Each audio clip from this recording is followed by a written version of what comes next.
నమస్కారం.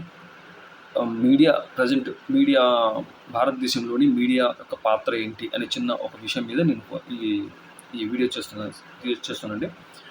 భారతదేశంలో మీడియా పరిస్థితి ఏందంటే, జస్ట్ ఒక సమస్యను తీసుకొని దాన్ని కొంచెం డీటెయిల్‌గా పబ్లిక్‌కి చేసే విషయంలో మాత్రమే ఫోకస్ చేస్తున్నారు.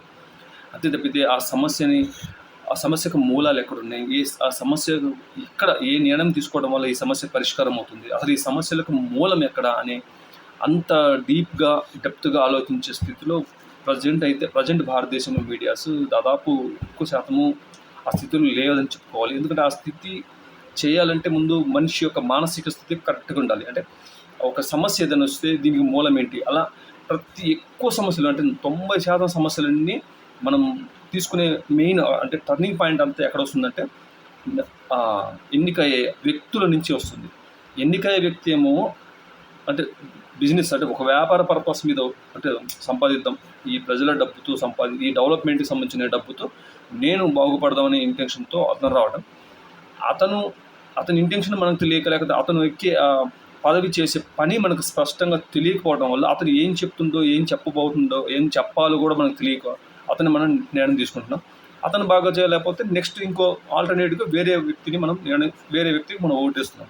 అంతే తప్పితే ఇతని బాధ్యతలు అసలు ఏంటి, కరెక్ట్గా ఇతని బాధ్యతలు ఏంటి, ఇతను ఎందుకు చేయలేకపోతుండు అంటే ఇతను ఆ ఇంటెన్షన్తో అంటే అంటే డెవలప్మెంట్ చేద్దాము, ఈ డబ్బులతో నేను మన నియోజకవర్గంలో ఈ పనులు చేయాలి, ఈ పనులు నేను ఉన్న స్థితికి మెరుగ్గా నేను మౌలిక వసతుల పరంగా డెవలప్ చేయాలనే ఇంటెన్షన్ మనకు ముందే చెప్పేస్తారు. అది చెప్పేటప్పుడే మనకు చెప్పేస్తారు, బాబు ఈ ఇంటెన్షన్తో చేస్తున్నా కాబట్టి నేను అసలు ఈ డబ్బు పంచడం అనేది నాకు సెట్ కాదు, ఎందుకంటే అసలు ఆ థింకింగ్ లేదు, నాకు ఆ ఉద్దేశం లేదు, కాబట్టి అలా నేను ఈ డెవలప్మెంట్ చేయాలంటే అసలు ఆ డబ్బు నాకెవరు ఇస్తారు, అలా చేస్తారంటే అని అతను ముందే చెప్పుకోవాలి. అతను మనకు ఎక్స్ప్లెనేషన్ వివరించేటప్పుడే మనకు అర్థమైపోద్ది, ఓహో ప్రొసీజర్ ఇదా, మనం ఇలా చేయాలా, ఒక ఎమ్మెల్యే బాధ్యత అనేది మనకు తెలిసిపోవాలి.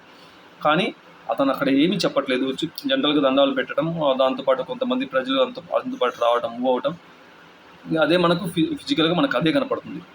సో ఇదంతా విషయం వాడు చెప్పలేదు సరే, ప్రజలకు అవగాహన లేదు సరే, ఈ మూడో వ్యక్తి ఎవరు, సమాచారం అంటే ప్రజలకు సరైన సమాచారం ఇచ్చే ఈ మన మీడియా కానీ ఈ రెస్పాన్సిబిలిటీ చేయాల్సి ఉంటుంది.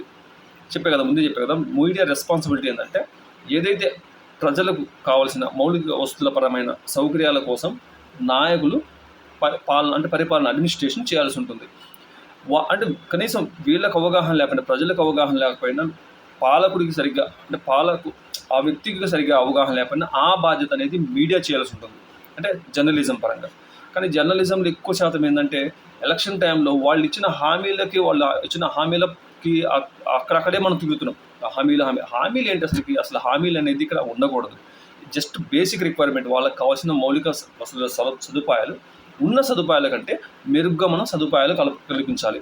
అంతే, అదే బేసిక్. అసలు ఏ పర్సన్ వచ్చినా చేయాల్సిన బాధ్యత అదే.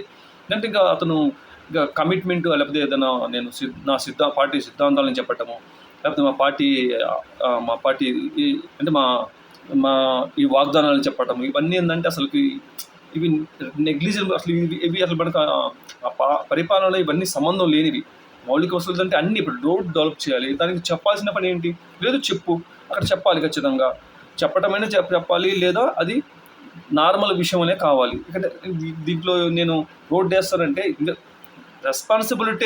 చేయాల్సిన రెస్పాన్సిబిలిటీ చెప్పాలి అతను, అది సపరేట్గా చెప్పాల్సిన అవసరం లేదు. లేదా చెప్పిన అన్ని విషయాల్లో ఇలా డీటెయిల్గానే చెప్పాలి.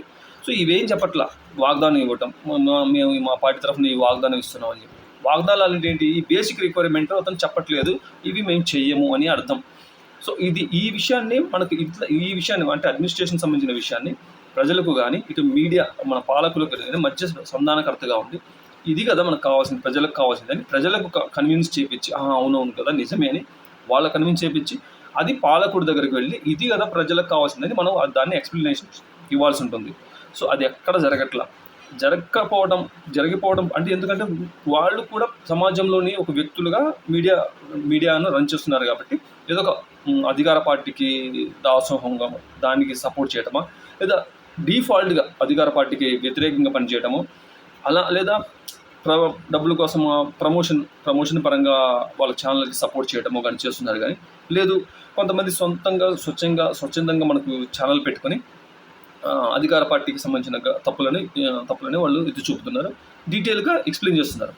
నేను కొంతమందితో మాట్లాడానండి. సో వాళ్ళు ఏంటంటే ఎక్కువ శాతము అధికార పార్టీ అధికారం వాళ్ళ దగ్గర ఉన్నది కాబట్టి వాళ్ళు తప్పు చేస్తే వాళ్ళు ప్రశ్నించాలి కదా అంటున్నారు. మరి ప్రశ్నించాలి, కానీ అపోజిషన్ పర్సన్ కూడా అది ఫెయిల్ అయిన తర్వాత అతను ఆపోజిషన్కి వెళ్ళాడు కదా. ఇప్పుడు వీడిని ప్రశ్నిస్తున్నావు, అంతకుముందు అతన్ని ప్రశ్నించావు, ఇద్దరిని ప్రశ్నిస్తున్నావు అంటే అర్థం ఏంటి? ఇద్దరు ఆ సమర్థవంతంగా చేయలేకపోతున్నారని. ఆ సమర్థవంతంగా అంటే ఏంటి? ఏది చేయలేకపోతున్నారు? మనం తప్పు అంటున్నాం, వాళ్ళు ఒప్పు ఏదో చెప్పాలి కదా మన సమాజానికి. వాళ్ళకి ఏది ఒప్పు, వాళ్ళు తీసుకున్న డెసిషన్ తప్పన్నప్పుడు ఒప్పు అంటే కరెక్ట్ డెసిషన్ ఏదో వాళ్ళకి చెప్పాలి, ఎక్స్ప్లెయిన్ చేయాలి.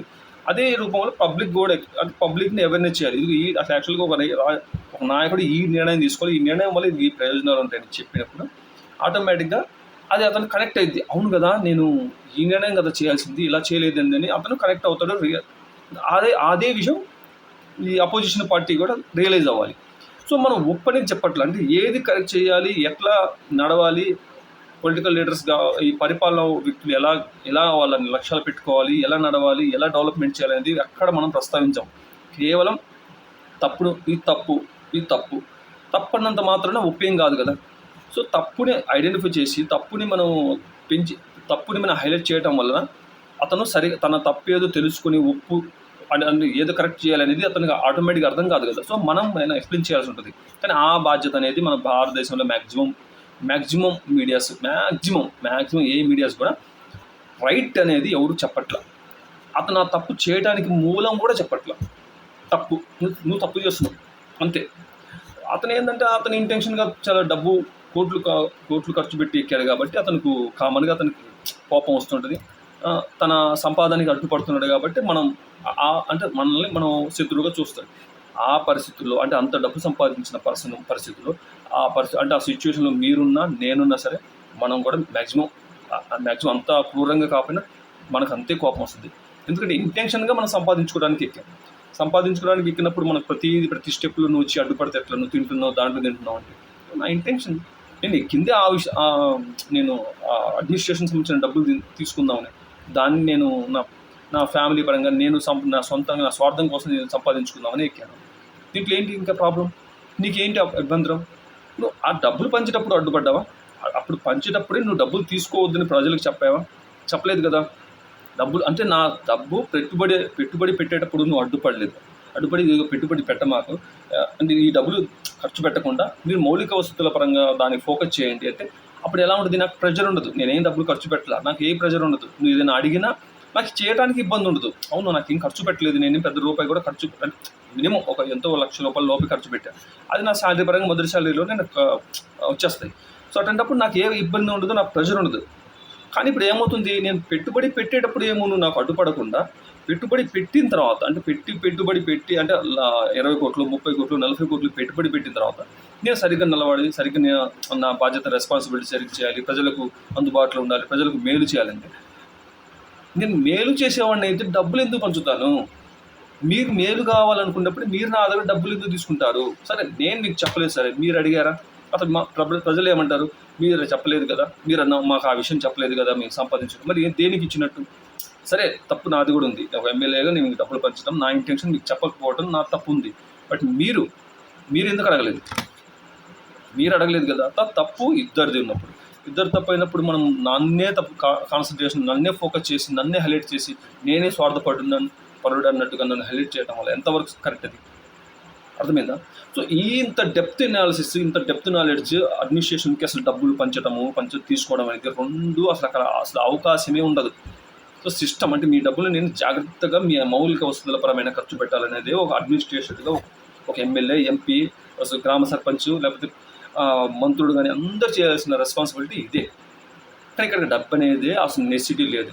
అటువంటిది మన అజ్ఞానం వల్ల మనం వాడు ఇవ్వటం ఏందో, తీసుకోవటం ఏందో, దాని వాళ్ళు మళ్ళీ తిరిగి ఆ డబ్బులు సంపాదించుకోవటం ఏంటో, దానికి ప్రజలకు వసతుల పరంగా అంటే డెవలప్మెంట్ చేయాల్సిన అంటే ఇంటెన్షన్గా నాకు డెవలప్మెంట్ చేయాల్సిన ఇష్టం. ఎందుకంటే నా పిల్లల్ని అక్కడే పంపిస్తున్నాను. నేను ఒక ఎమ్మెల్యేగా నా పిల్లలందరూ ఫారిన్ కంట్రీస్లోనే ఉంటారు. ఎందుకు? డెవలప్మెంట్ ప్లేస్లో ఉంటారు. అదే డెవలప్మెంట్ చేసే అవకాశం ఉన్న నేను ఆ డెవలప్మెంట్కి సంబంధించిన డబ్బులు తీసుకుని నేను ఒక్కనే బాగుపడదాం అనుకుంటున్నాను. నాతో పాటు వీళ్ళకు ప్రజలు కూడా భాగస్వామ్యం చేస్తున్నా, వాళ్ళకి కొంత డబ్బులు ఇచ్చి. అంటే అది మనం దాన్ని బట్టి మన మానసిక స్థితి ఏంటి, మనం ఎలా ఆలోచించగలుగుతున్నాం, ఏంది దీంట్లో తప్పు. సరే నిజంగా మనం బతకడానికి అతను ఒక ఎమ్మెల్యే సంపాదిస్తుందంటే ఎంత, బతకడానికి ఒక ₹1,00,00,000 కూడా సరిపోవా? ₹1,00,00,000 మనం జస్ట్ బ్యాంకులో వేసిన మనకు 60,000 నెలకు వస్తాయి. కనీసం ఒక 5 కోట్లు వేసుకున్నా 3 లక్షలు నెలకు వస్తాయి. ఇంకా అంటే కనీసం అంత సంపాదించిన తర్వాత అయినా సరే ఇంకా వద్దులే బాబు, ఇంకా నాకు చాలా ఉంది, నెక్స్ట్ మనం అడ్మినిస్ట్రేషన్ పర్ఫెక్ట్ చేద్దామని ఆ కాన్సన్ట్రేషన్ ఏం రావాలి కదా. సో అలా కూడా రావట్లేదు, ఇంకా అలవాటు అయిపోతున్నారు. ఆ ఒక్క ఎమ్మెల్యే ఒక చోట చేసిన అవినీతి భారతదేశంలో ఇంకొక ఎమ్మెల్యే కానీ ఎంపీకి కానీ ఏ పార్టీలు కానీ అడిగే నైతిక విలువని కోల్పోతుంది. ఎందుకంటే ఇప్పుడు అతను అడిగాడు అనుకోండి, సార్ నువ్వు తిన్నావు కదా, నువ్వు కూడా సంపాదించావు కదా, నువ్వు మమ్మల్ని ఏంటి అడిగేది అంటాడు. అయిపోయాడు. ఇప్పుడు అర్థమైంది కదా, మనం ఒక తప్పు చేసిన తర్వాత మనకు అవగాహన కానీ ఆ నైతిక విలువలను మనకు ఉండవు ఇంకా. సో ఇప్పుడు అదే జరుగుతుంది. మనం అందరం జస్ట్ సోషల్ మీడియా పరంగా వచ్చి అడగాల్సిన స్థితికి మనం వస్తున్నామంటే అర్థం ఏంటి, అడగాల్సిన వాళ్ళు అడగలేకపోతున్నారు, ఎందుకంటే వాళ్ళు కూడా తప్పు చేస్తున్నారు కాబట్టి. మన పరిస్థితి ఏంటి మరి? సో ఇంత డీటెయిల్గా ఎక్స్ప్లెయిన్ చేయాల్సిన మీడియా కూడా తినే ఫుడ్ అదే కదా. మీడియాలో పనిచేసే వ్యక్తి తినే ఫుడ్ అదే, ప్రజలు తినే ఫుడ్ అదే, నాయకులు తినే ఫుడ్ అదే. అంటే మనం తినే ఆహారంలో ఉండాల్సిన ఉప్పు కంటెంట్ చాలా హైగా తింటున్నాం కాబట్టి అది మనని సరిగ్గా ఆలోచించే స్థితిలో మనకు ఉంచనీయదు. సో మీరు గూగుల్లో అన్నీ సెర్చ్ చేయండి. హై సోడియం, హై NaCl, ఎక్కువ ఉప్పు తినడం వల్ల మన మానసిక స్థితి ఎలా ఉంటుంది, మనం వండుకోవడం వల్ల కోల్పోయే పొటాషియం లోటు వల్ల జరిగే నష్టం ఏంటి, కాల్షియం లోటు వల్ల జరిగే నష్టం ఏంటి, మెగ్నీషియం లోటు వల్ల జరిగే నష్టం ఏంటి, ఇవన్నీ కోల్పోతాం మనం. ఫాస్ఫరస్ లోటు వల్ల జరిగే నష్టం ఏంటి, ఒకవేళ ఇవి ఉంటే వాటి ఫంక్షన్స్ అనేవి ఏం బాధ్యతలు వహిస్తాయి, ఈ ఫంక్షన్స్ ఈ 4 మళ్ళీ మనం రిటైన్గా వేరే రూట్లో ఇవ్వటం వల్ల మన శరీరంలో జరిగే అంటే బెనిఫిట్లు ఏంటి, ఇది కనుక్కుంటే మీకు ఆటోమేటిక్గా అర్థమైపోతుంది. సో నేను చెప్పేది ఏంటంటే, మనం అందరం ఒకరికి ఎవరిని తప్పుబట్టి మన మానసిక స్థితిలో లేము. సో మనం ముందు ఆహార విషయంలో నేను చెప్పినట్టుగా, సో సోడియం అంటే మన ఉప్పు బదులుగా సోడియం క్లోరైడ్, నేను ఆల్రెడీ 2 months నుంచి తింటున్నా. Sodium chloride